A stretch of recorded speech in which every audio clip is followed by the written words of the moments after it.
Did you know that the house avoided looking at human couples because of a memory that destroyed it from the inside? Or that Douma kept such a strange secret about his emotions that even Muzan would have a hard time explaining it? And that Kokushibo carried for centuries, something that no one would ever imagine an upper moon would be able to preserve? Today, you're going to discover 24 heartbreaking facts about the upper moons. Trust me, some are so sad that they make any Hashira seem lucky, and some of these facts were only revealed in interviews, fan books, and secondary descriptions. So straighten your posture, hold your heart tight, and get ready. Because later in this video, you will discover secrets that completely change the way you see the most powerful Onis in Demon Slayer. And I'm warning you, some of them are so devastating that even Muzan would be left speechless. Let's start with the first upper moon introduced to us in the story, Akaza, the upper moon 3. Did you know that Akaza avoided looking at human couples? Why is that? Did it trigger memories of Koyuki in him? A rare comment from the author reveals that Akaza would always look away when he saw human couples, even centuries after his transformation. The reason? Well, he remembered the feeling of Koyuki holding his hand before she died. The fanbook says that Akaza felt a peculiar irritation. But Gotoji, the creator of the manga, explained that this irritation was actually repressed sadness, since Akaza didn't allow himself to feel emotional weakness. In front of Muzan, in other words, his greatest pain was remembering what it was like to be loved. Maybe after knowing this, you can realize that Akaza is the upper moon who expresses his emotions the most. And did you know that Akaza only perfected his technique? Compassionate destruction because of an emotional flaw. The author revealed that Akaza's compass sense was born from an unconscious mechanism. He developed a sensitivity, an anomaly to people's intentions. Because when he was human, he read micro-expressions to avoid fights, since he was always getting beaten up on the street while taking care of his father. But there is a hidden detail. Akaza didn't develop this technique to fight, he developed it to survive emotionally. It was a psychological shield that became one of the most brutal demonic arts in the anime. And speaking of Kasa's past life, did you know that he never got over the trauma of losing his human name? In the official fanbook, it was revealed that Kasa, when he was still Hakudi, took great pride in his own name, as it was the only thing that still connected him to his father. When Muzan transformed him, Kasa completely lost the memory of his human name. But here's a devastating detail that almost no one talks about. In confused dreams, over the centuries, he repeated disconnected syllables, trying to remember who he was, but he could never put it all together. Each dream ended with him waking up furious, not out of anger, but out of frustration. It was his mind trying to be human and failing. Unlike the house, Douma doesn't show any peculiarity when it comes to emotion, but did you know that Douma memorized human names to fake empathy, but forgot them the next day? One of the cruelest details in the databook is that Douma made a point of asking the name of each human follower. He memorized each one for exactly 24 hours after that. He forgot all the names without remorse and still smiled as if he remembered the devastating part. Well, the followers believed that he remembered them. For Douma, however, everything was just noise. A temporary existence, as he mentally called it himself. His emotional emptiness was so deep that no life left a mark, not even after the death of his parents. The next fact is so heavy that I'm going to give you a few seconds to prepare yourself. So take a moment to like the video. If you don't click now, Douma will forget your name even faster. Also subscribe and turn on notifications. Because the algorithm is basically like Muzan. It only pays attention to those who show loyalty. Now watch. The author has already mentioned that Douma was born with a neurological condition that prevented him from feeling emotions, but she also said something that almost no one noticed. Douma cried when he was a baby. At 2 years old, he cried for the last time when he saw two women fighting. After that, his brain literally stopped producing emotional responses. In other words, the demon Douma already existed from an early age, he just lacked the power. Now here's one of the darkest facts from the fanbook before the house became the upper moon. 3. Was there a demon considered for the position? The house killed him in an internal fight, but the dark detail is that the other demon begged the house to let him live. Because he had a human daughter and he still dreamed of reuniting with the house, he killed him anyway. But in the fanbook, it said that he felt nauseous for days, one of the rare times he showed remorse. Speaking of remorse, you know, Oniki felt the most remorse after being turned into an upper moon. It might not seem like it, but even after becoming a demon, Kaigaku would say short prayers every night, not for Muzan, but for his former master, Goro Kuwajima. A discreet note in the data book reveals that he didn't pray for himself. He asked that Zenitsu become the Hashira, something he was never able to be. As a way to make up for his betrayal, Kaigaku never admitted this, not even in his final moments. Even as demons, they still hold on to feelings from their past lives. The same goes for Nakimi, who kept sheet music she could no longer play. The author comments that Nakimi carefully kept human sheet music inside the hidden rooms of the Infinity Castle, old sheet music that she herself composed. But the detail that no one notices is that the musical style of these sheet music pieces required emotions that Nakimi lost when she became a demon. So even if she tried, she wouldn't be able to play those songs without feeling physical pain. The biwa played by her is technically perfect but empty. It's music but without soul, while Nakimi has emptiness among her feelings. Gyutaro, on the other hand, is still moved by strong emotions. The fanbook mentions a little curiosity. Gyutaro, even as a demon, avoided touching live flowers. He would observe them from a distance with a strange look, but he never touched them. He associated flowers with his mother's funeral, who died of an illness, an image so painful that he preferred to go hungry rather than reach out to pick them. The saddest part. Well, Daki thought it was just a disgust for dirt. She never knew the truth, and maybe it was better that way.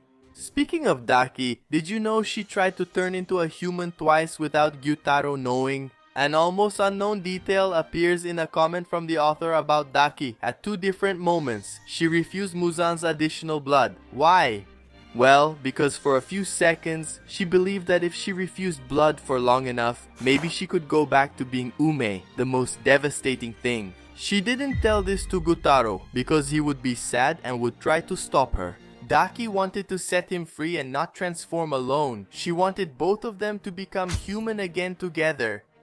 But the plan never went beyond a childish hope. In the data book, there's a tiny note saying that Rantengo would murmur human names during his demonic sleep, names that didn't belong to personalities. And most bizarrely, the author never explained who they were. The most accepted speculation is that they were family members he himself killed and forgot, so he wouldn't go insane. This means that each of Rantengo's personalities could be a fragment of a trauma he refuses to fully remember, while he refuses to remember himself. Kaigaku had nightmares about Zenitsu since the time he was still human. This fact comes straight from the data book. Kaigaku always believed he was destined for greatness, but he had recurring dreams of Zenitsu surpassing him. Dreams that left him trembling in the morning, as if they were prophecies. And after he became a demon, these nightmares continued. The tragic detail was that he became furious because even as an upper rank, he couldn't erase from his subconscious the fear of being surpassed by Zenitsu. It was his pride, trying to hide the fact that deep down, he had always felt like a failure. And a devastating fact is that Nakimi couldn't remember her own face. The author revealed in an obscure comment that Nakimi had completely lost the ability to recall her own human appearance. She even tried to touch her face once, trying to remember, and failed. That's why Nakimi never looks at her reflection in the polished surfaces of the Infinite Castle. Not out of coldness, but because she doesn't want to face the emptiness of not recognizing herself.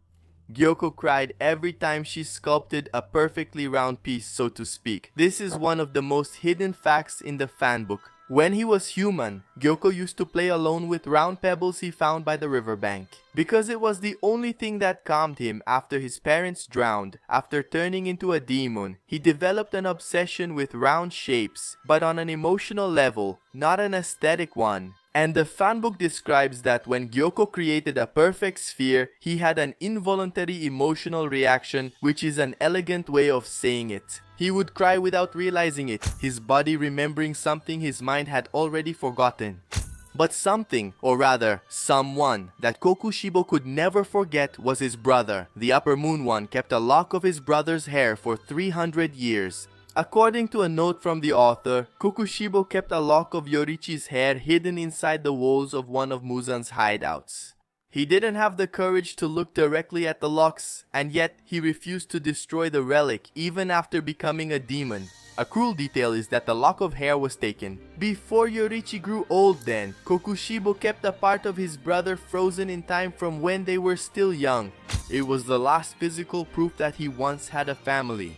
Kokushibo also tried to imitate Yorichi's writing style and failed. In the fan book, there's an almost imperceptible curiosity. Kokushibo kept some of Yorichi's old scrolls containing notes about breathing and personal reflections. A shocking detail is that Kokushibo tried to imitate his brother's handwriting in several personal training sessions. The goal, well, was to understand how Yorichi thought, but he always messed up simple strokes, his hand trembling when trying to complete lines that his brother made with ease.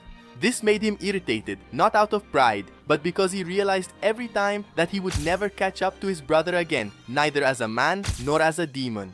Did you know that Douma thought for a long time that he was born defective? Exactly. Look. Douma imitated human expressions that he didn't understand, and according to the author, Douma learned to smile by watching other people smile. He didn't feel joy, but he imitated the gesture because he knew it inspired trust. For centuries, Douma kept copying expressions even without understanding what they meant. And here's the hidden detail. When he was alone, he kept making the expressions in the mirror, trying to understand what was wrong with him, but he never managed to figure it out. All of humanity was a language he didn't know how to speak, but humanity was something he still had. A remnant in Kokushibo, who refused to touch a sword for years after becoming a demon. Very few fans know this, but the fanbook explains that Kokushibo spent a long period after turning into a demon completely avoiding touching any sword. The metallic sound of the blade as it left the sheath made him remember the last time he saw Yorichi smiling at him. During this period, Kokushibo used only his demonic physical abilities. Muzan forced him to use a katana again. And saddest of all, he accepted it because he wanted to stop remembering. Nakimi preserved the last place where she was praised in her human life. The author mentions that Nakimi was praised for the first time in her life while she was playing inside a private house shortly before killing her attacker and losing everything. The Infinite Castle has a room that silently, unknowingly reproduces the acoustics of that house, and Nakimi always played there. That environment was the only place where her music didn't come out empty. According to a comment from the databook, it was as if part of the echo of that compliment had been recorded on the walls of the castle. Nakimi returned to that room every night, not out of duty, but because there she remembered who she was. For a moment, did you know that Muzan lied to himself about his bond with the upper moons? This is one of the most hidden details. In an interview with the author, Gotuji said that Muzan never felt true loyalty toward any of his subordinates. But there was a specific demon that Muzan visited more than the others. That was Kokushibo, because Muzan saw himself in him. Two men who betrayed their own families. The author called this an echo of humanity that Muzan would never admit out loud, meaning Muzan had no affection, but he was afraid of being alone. But here's something truly curious. While researching for this video, I found an interesting note in the databook. Akaza is the only one among the upper moons who never developed a visual blood technique like illusions, deformations, clones, or architectural manipulation. The explanation? Well, Akaza still retained such strong remnants of his human nature that his demon body refused to completely deform. What he called honor in combat was actually a human instinct trying to survive inside him.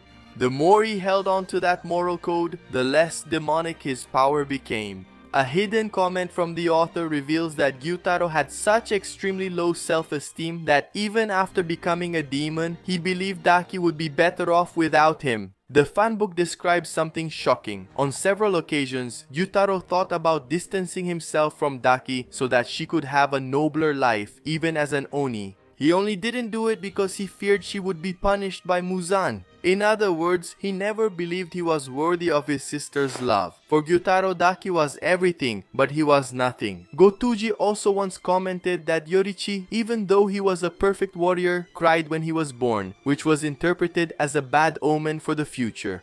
Few people know this, but in the fanbook, there's a line describing that Kokushibo had, over the centuries as a demon, recurring dreams. With that cry, not the cry of defeat or sadness, but the cry of birth. What does that mean?